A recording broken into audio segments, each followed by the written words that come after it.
first point is very easy, very simple to just think about. Number one thing that I could tell you, above all the things, if you could get good at, is mastering phone calls. Mastering phone calls. I meet a lot of people that they're frightened of making a phone call because, what if the other person rejects me? What if the other person's not interested? What if I say the wrong thing?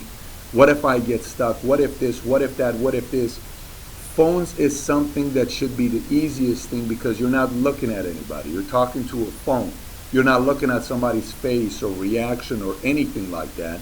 So this is something that you can get very, very good at. Now, we have the script CD you can listen to.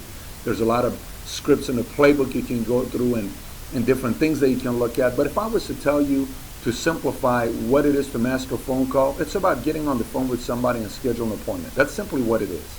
I used to call and I would call and say something like this. Ring, ring, ring. Hello. Yes, this is Patrick giving you a call.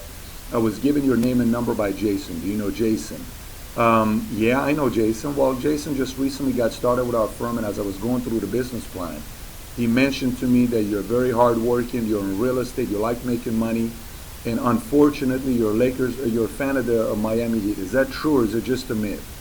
And they would start laughing, and right off the bat there was you break the ice right off the bat where there's a relationship, a connection automatically built, and possibly a little bit of sense of humor where it lightens the call. And on a phone call, too often I hear people talking fast, or you're going very, very fast on a phone call. You don't want to go way too fast on a phone call because you start sounding too salesy. So take your time as you're speaking on a phone call with somebody. It's different than you're giving a message from stage. It's different than you're doing anything else, because on a phone you just, you're comfortable in your own skin. You're going through it at a certain pace. That's good. But the reality of making a good phone call is you're challenging the other person's position. That's what you're really doing. What do I mean by that?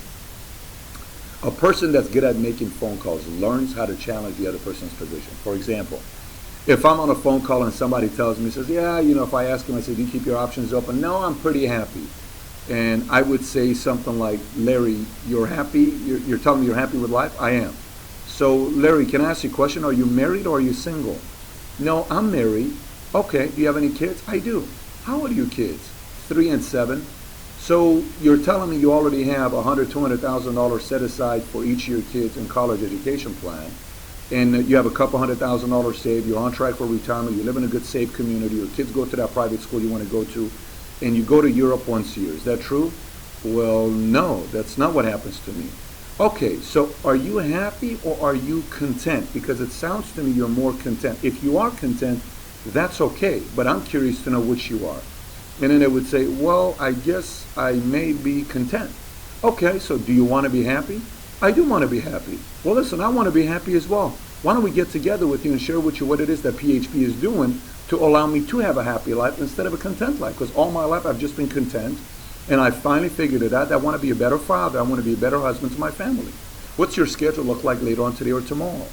Right? So you are challenging the position. Or if somebody tells you, well, you know what? I'm just not interested, this, that. I got a very, very good job. I would say something like, very interesting. That's good you have a good job. Larry, could you sell me on your job, please? What do you mean? Well, I mean, if it's such a good job, sell me on your job. Maybe I'm interested. Oh, I'm sorry. I don't understand it. Well, where do you work at right now? I work at Sears. I work at XYZ. Sell me on your job. How great is your job? I mean, I'm assuming you probably make $250,000 per year. They probably send you to trips all the time. They probably give you equity in the company, and you probably have unbelievable, advantages of being there. You and your wife spend plenty of time together. Sell me on your job. I'm curious. Can you be the CEO one day? Can you make the kind of money you want to make? And they would get stuck. And I said, what do you mean by that? I said, because Larry, I can sell you on what I do because I'm so excited about it. But why don't we get together so I can share with you why it is so special what we're doing here, right? Or another thing I would do is I would ask the questions. I would say, you're doing so good compared to what, right? So, for instance, sometimes people would say, look, I'm doing very good already with my company. Seriously, that's great. I mean, Larry, that's great to hear that you're doing very good for your company. Yeah, I'm already making 6 figures. I'm doing very good. I would ask the question. I'd say, Larry, you're doing very good compared to who? And they would get stuck and they would pause and they'd say, what do you mean by that? I'd say compared to, I mean, I'm assuming if you're around your cousins and your friends, they probably adore you and admire you because they probably don't make six figures.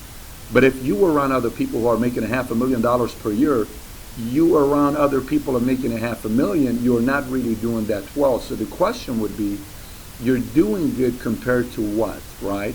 I mean, I can play basketball, Larry. I'm pretty good at basketball if I play at YMCA.